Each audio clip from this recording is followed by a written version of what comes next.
Hello viewers. Today we will speak about another important time measurement in a factory, cycle time. Please like and subscribe and leave your comments.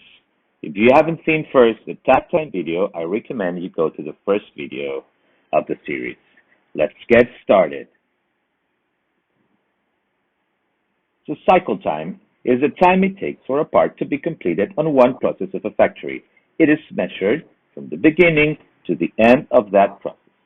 We will take a look at a small example for this. In this example, a car is matching its set of wheels and is delivered to a second process. We will use this example later in another video when we were going to cover another important time measurement for lean. Let's take a look now at a real example.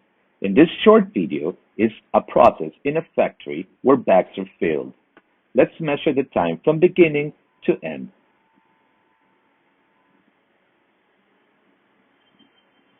Output, output, output, output. Cycle time can be calculated as the simple average of various observations. In this time, our cycle time is 4.63 seconds.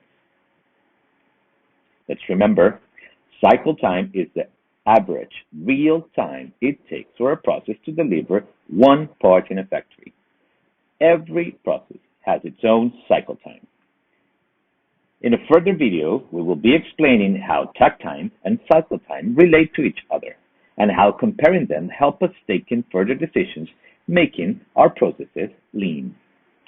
Please stay tuned for our next video where we will talk about another important measurement, lead time.